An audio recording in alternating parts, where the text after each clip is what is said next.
we have got up crack of dawn, like 3:58 in the morning, because we're going to explore the Sphinx at sunrise. Literally, the sun isn't up yet. I'm tired. Wow. Why does that look like a sandwich? A cheese sandwich.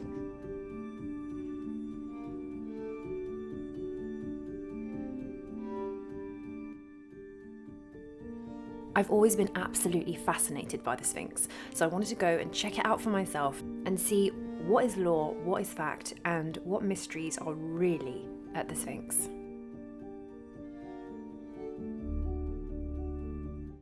Okay guys, before we start crawling all over the Sphinx, I first want to shout out the sponsor for this video, which is History Hit. And if you haven't heard of these guys, they're pretty fab.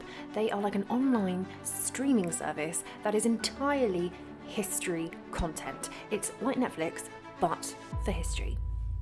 2022 marks 200 years since Jean-François Champollion famously cracked the code. He deciphered ancient Egyptian hieroglyphs. Now, to mark this huge anniversary, the British Museum have opened a new exhibition, taking you through the story of this significant breakthrough. And today, I received special access to come and have a look at it. And if this sounds like something that you fancy, you can use my code HISTORYHIT for 60% off 6-month subscription. You can cancel at any time, and it's definitely worth checking out, guys, because there is thousands of programs and lots of podcast episodes, so you can listen to history bits and bobs on the go. Right, back to Giza. We were told to approach the Sphinx really quietly, because in the ancient tradition, the Sphinx is known as an oracle, and you should approach it ceremoniously and, I don't know, think on stuff. Oh my god. The moon is still out. This is phenomenal. Oh my god, look. I'm geeking out. We are the only ones in the Sphinx enclosure for the next 2 hours. Look at her. Oh, I've got a friend. Oh, hello, buddy. Hello. Right, I'm gonna take this in. I'm gonna take you guys around. I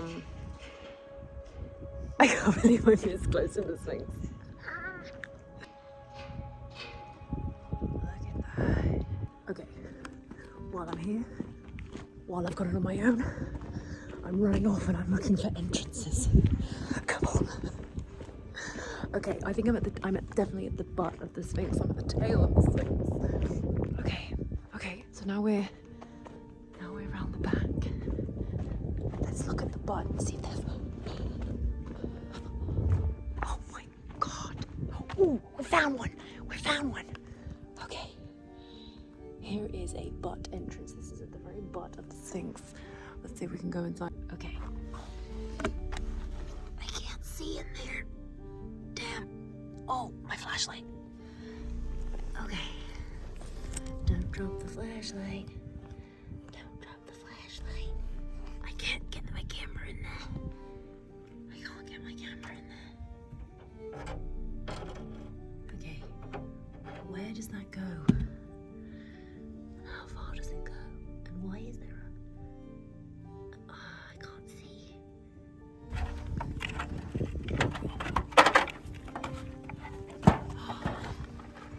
Oh my gosh. Oh wow, that goes in.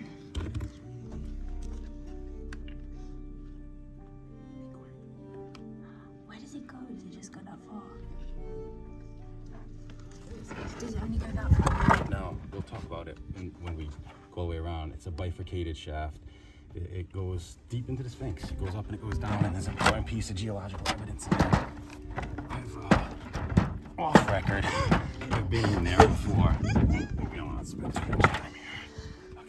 Okay, great. That didn't happen. Splits.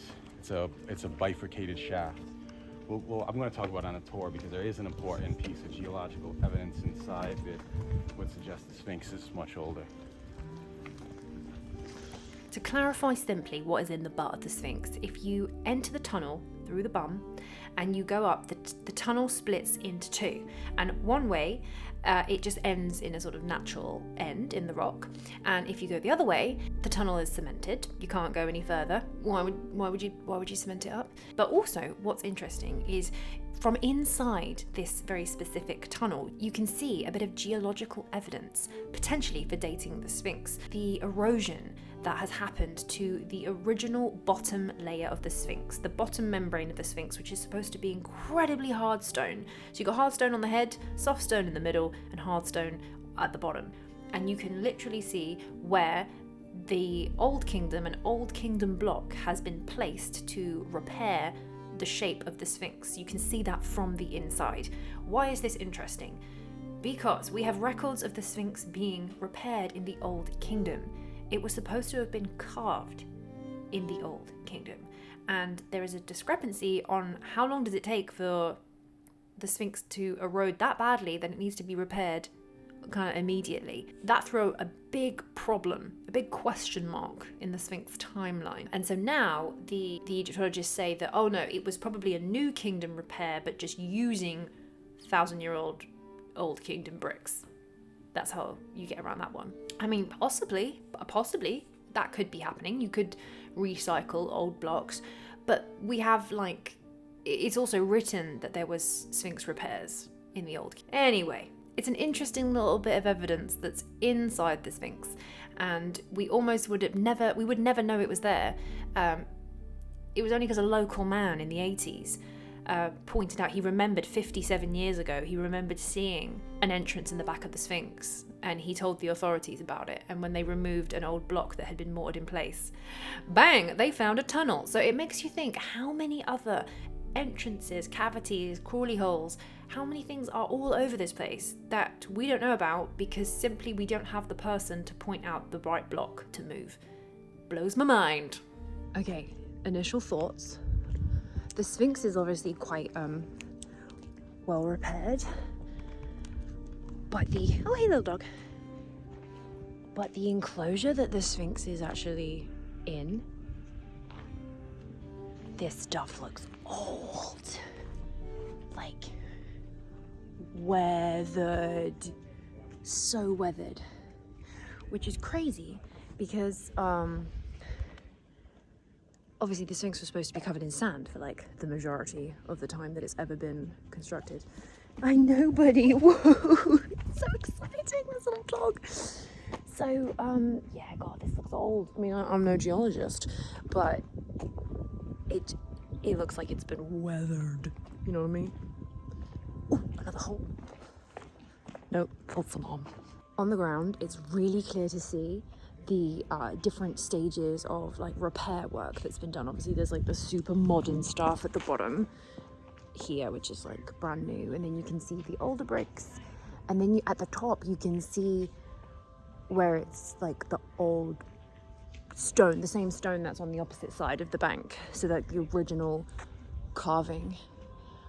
But what's immediately clear is just how small the head is compared to the body. So this whole thing is this huge body, and then this teeny little head. I'm very inclined to believe that is not the original head of this sculpture, just because the proportions are so off. It's so ridiculously small. I think you can photograph it from some angles and it kind of looks okay. But yeah, I don't think that was the original head at all, in my professional opinion. I'm geeking out. Okay, focus. What do we need to see?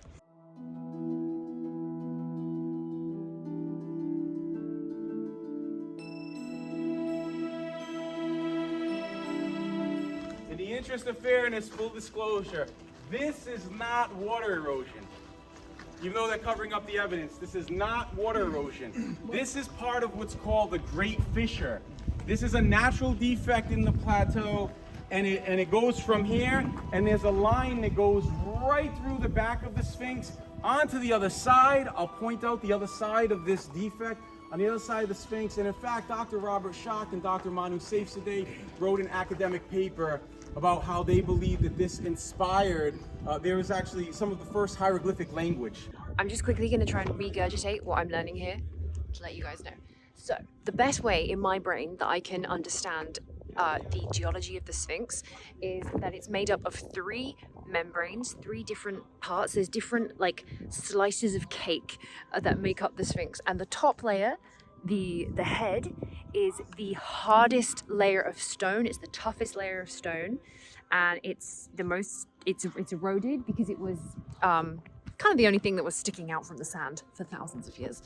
And then the body is the second membrane up there, and it's got this erosion pattern that happens because it's made of layers of alternate hard stone and soft stone, just like a cake. You got the cake, sponge cake, and then you got the icing, and the sponge cake and the icing, and the icing is going to erode faster than the sponge cake, so it's going to make like that wiggly woggly bumpy thing. So in my brain, that's how I think about it. It's like cake, layers of stone. And then you can't really tell from the bottom because the bottom is brand new stuff. There's layers of white paint that you can see. There's some sort of construction thing going on here, and they've like dripped white paint from the top of the Sphinx to the, we don't know what they're doing. Stop touching the Sphinx, all right, just leave it alone. Leave Britley alone. Some interesting gossip. AliXC said that this year he filmed a Amazon documentary that's gonna come out this year, maybe November, with Zahi Hawass. And they kind of went head to head at the Sphinx, and they were like kind of debating about the whatever. And Zahi Hawass dropped a bomb that he's always been adamant that there is no entrances to the Sphinx, there's no tunnels in the Sphinx, there's nothing in the Sphinx. But in this documentary, Zahi Hawass changed his mind suddenly and decided that yes, in between the front paws of the Sphinx, there is in fact a like entranceway. And he basically went back on what he said, I think just to win the argument. But that's cool, because there's been loads of speculation that there's been something in between the paws of the Sphinx, but you can't, that it's been bricked up, and he basically admitted that actually, yeah, it is there. There is an entrance, but it goes nowhere. Then why have a door if it goes nowhere? Riddle me that one, Sphinx. That are inside here, deep inside here, you can see the head sticking out. We don't know exactly how far back or how wide it is, the dimensions. All the academic literature, it isn't really well defined. But they do know, and they do admit that there was an entrance here. Zahi Hawass will tell you that there was an entrance here. They were the ones that actually garnered the photos. And in one video on YouTube, Zahi says he's been inside, that they actually went inside. But my issue with that is we don't have any academic literature that tells us about the dimensions inside, the composition of the stone inside. All of that is missing from the record. But this would have been one of the entrances. Of course, he will say, well, it just went in, and all the academics will say it goes nowhere. It goes somewhere. If you have a closet, you're going into a space. You're going somewhere. And even the back of the Sphinx, if they didn't remove that stone, they'd say there's nothing there. So who's to say that there isn't something inside if we remove a stone and it could go further in? So these are potential entrances or cavities that could go further into the Sphinx. We don't know. Hey, next. Yes. What are these pipes? We're going to talk about that. We're going to talk about that next. And so they would use they drill down to obtain a core sample. Interestingly enough, the cores went missing. We can't, Mark Lehner and Matt at Ancient Architects emailed Mark Lehner about it, and he doesn't know where they went. They took them away to a museum. No one's seen them since. No one can find them. I wanted to make it my mission while I'm here in Egypt to try to relocate the actual core samples. It'll be very challenging. The issue here is Zahi Hawass, Mark Lehner will say there is nothing beneath the Sphinx. There is no Hall of Records. These are all American hallucinations. People come here and try to find these things. Mark Lehner converted from being a proponent of Edgar Cayce, and it's like, there's nothing under the Sphinx. But, there's always a but, Silas. So, but the problem is, and I talk about this in the documentary where they pit me against Zahi. Robert Schoch and Thomas Dobeckley did a side experiment known as seismic tomography. It's a non-invasive. They did the seismic refraction. This is tomography, where they basically check for cavities beneath the surface. Some say this is pseudoscience, but again, like I said, they use this in universities to determine cavities beneath the surface. And they actually were able to determine several cavities beneath the Giza Plateau. They did this in the early 90s. They were not the first. There's other teams that have been here and found the same cavities beneath the plateau, but they were able to find additional ones. And what they found was something that starts from right about here. Edgar Cayce would say that there is the Hall of Records, which, by the way, this is one point I want to drive home about Edgar Cayce. Prior to him, Hall of Mysteries, as we mentioned, we do know that Edgar Cayce had clients that were Rosicrucians on file at ARE, Association of Research Enlightenment. You can go there. I can't call it to memory the actual file number. I have it in my notes. I can look it up if you want. But there is a what? Oh, you have it? You are the best. Yeah, don't quote me on that, 'cause I'll have to check. But there's a file there, and we know that he was conversing with Rosicrucians, and Edgar Cayce was very much likely into the Western esoteric tradition. At his time, is very popular with the Madame Blavatskys and Manly P. Halls, and so it's quite possible that Edgar Cayce read the information somewhere, which may have, I can't speak for his personal experience, may have subconsciously influenced it. I'm not saying he totally just jacked it, who knows. John Anthony West would speak at Edgar Cayce's ARE. Even John wasn't convinced about Edgar Cayce's prophecies. On the side, he informed me that even some of Cayce's relatives have said that, not all of this stuff is exact. It's the truth is stretched a little bit. And we know in the esoteric tradition, there's documents that predate Cayce. So this idea goes further back. In fact, it goes all the way back into antiquity, because there is an account at the Leiden Museum. Am I mispronouncing that? Leiden Museum. There is a magical scroll by Tahuti. Tahuti is, you may know, Thoth, that refers to, I mentioned that one of the names of the Sphinx is Horamakhet, that refers to something beneath the feet of Horamakhet. So this idea of a potential Hall of Records, a treasure, lost knowledge, whatever you want to make a mental picture of, that something is beneath the Sphinx, actually goes all the way back to antiquity. But the test shows that right from about here and 12 meters, it extends all the way out over here. It's 12 meters long? Yeah, and then goes 12 feet. 12 meters, 12 feet. Meters. It is meters. 12 meters, and then 9 meters, 12 meters long, 9 meters wide. So in this area here, they found a cavity. Not only did they find a cavity, but they were able to determine that the surface had straight angles. There are no straight right angles in nature. So what does that tell us? Room. It's a room. It was potentially man-made. Okay? The seismograph by John before in the Mystery of the Sphinx, they did it, and it's a live experiment. Yep. Here in this place. Boom, boom, Right. and it showed the cavity. That's how they, what you're saying, exactly. So that's how they determined this 12 by 9 right angled Room. structure beneath the surface. That's it. It's missing it by like this much, or maybe this much, somewhere in here. So if they tested here, Here. no, they tested here, they would have hit a room, and if they tested there, okay. Or it would maybe seem that way. Do you know how deep this hole is? Yeah. So they tested the core samples for things underneath the Yeah, no, Sphinx so they went down and they pulled out here, a core when sample actually on Earth. it needs to start in Well, here. they have cameras that you could. I'm sure they probably ran some cameras down. That wasn't on purpose, I'm sure.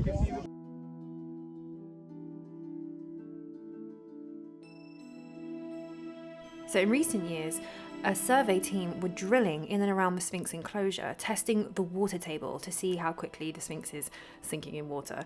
And they drilled around 100 feet down, about 30 meters in front of the temple of the Sphinx. And they produced an interesting find. The drill went through 10 feet, that's about 3 meters of sand. And then at 22 feet, that's about 6.5 meters, they found trapped water. Then, at another 20 feet, about 6 meters further than that, they had mixed sand and limestone fragments. Finally, at a depth of 54 feet, around 16.5 meters, a substance was encountered that broke the bit. That substance was red granite, and red granite is not native to northern Egypt. It could only have come from Aswan.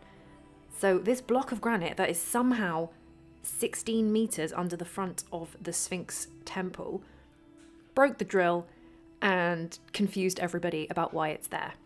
Now, the official answer as to what a block of red granite is doing under the Sphinx enclosure is that back in antiquity, a block must have fallen off the temple and fallen into the Nile, because the Nile River used to come up to the front paws of the Sphinx. And we happen to have accidentally drilled into a block of lost granite from the temple. That may be so. It would be a crazy coincidence, but it might be true. What is granite doing 16 meters underground? I don't know, it just seems a bit weird. I think I would like to hypothesize that maybe if there is underground structures in front of the Sphinx leading from or to the Sphinx, why could they not be under the temple? Why could they not be chambers under there? Why could there not be caverns and shafts like there is all over the Giza Plateau? And what if these water table checkers had hit granite that makes up part of a structure that is underground? And finally, here's a little anomaly that might point to a discrepancy in the dating of the Sphinx. Quick little mainstream history lesson. The pharaoh Khufu is attributed to building the Great Pyramid. Then he had a son called Khafre, and Khafre was attributed to building the second pyramid. He also was the one that was supposedly carved out the Sphinx. Okay, still with me? Right, now there is a stela in front of the Sphinx. Actually, there were a couple of stelas. There's only one there at the minute, but there were a few more. And there was one called the Inventory Stela. And in the Inventory Stela, it details about how Khufu came to Egypt and constructed structures next to the Sphinx. Wait, hang on. Khufu was the father of the guy who was supposed to have carved the Sphinx. So how could Khufu come to Egypt and build a structure next to the Sphinx if the person who made the Sphinx was his own son? So the timeline seems a little bit wibbly wobbly. Now, the stelas were carved in the 26th dynasty, which is around like 500 BC, which is obviously thousands of years later than the time period that they're talking about in the stela. Also, the archaeologists say that the Khufu that they were referring to was actually a Khufu, not a pharaoh Khufu, but just sort of maybe was he a priest? It was like a different Khufu that they're talking about. They're saying that they're not referencing the Khufu that built the Great Pyramid, the father of the man who built the Sphinx. Not that Khufu, it must be another Khufu. If they are talking about the original Khufu, then that would really mess up the timeline for the Sphinx, because it would mean that it was already there in some state for Khufu to come and build a structure next to it. There's a recent video that Matt did on the Ancient Architects channel, and it came out while I was literally in Giza, and it's talking about a paper that came out saying that the Nile River 10,000 years ago, 12,000 years ago, around 10,000 BC, the area would have been completely flooded, and basically there's no way the Sphinx could be older than what the historical timeline is. Because of this flooding, it said that the whole area would have been completely damaged. And there's like some diagrams that I've like nicked from Matt's video. Thanks, Matt. For me, in my mind, why could both not be true? If there was an original carving of something there, and we know that the Sphinx enclosure has like mega erosion, and we know that the body of the Sphinx has like crazy mega erosion. By the time the Egyptians inhabited the Giza Plateau, I'm thinking that maybe there was like this mess of a structure that they then recarved. They recarved the head into that of their pharaoh, and they kind of repurposed something that was kind of dilapidated and old. That would also make perfect sense why the Old Kingdom would be repairing the body of the Sphinx, because they recarved the head and then they repaired the body. In my brain, it makes sense that there was a mushy mess of a structure that was left from a time before when there was Nile floodings, and it would look somewhere in between this and this. That's my theory. I think that's where I'm going to sit for the time being. Thank you so much for watching. If you enjoyed this video, please give it a thumbs up or share it with a friend. It massively helps me with the YouTube algorithm. Quick bit of housekeeping. If you would like to travel to Egypt with me, I'm going back again in March. Can't get enough of it. I'm going to leave little notes in the notes. I'm going to leave links in the description so you can click through and see if you would like to come with us. We are also planning to go to Turkey. Never been to Turkey before. That's going to be fun. We're going to go and see Göbekli Tepe, Karahan Tepe, the underground cities of Turkey that are just like incredible. If you would like to join us on that tour, again, I'll leave it all notes in the description.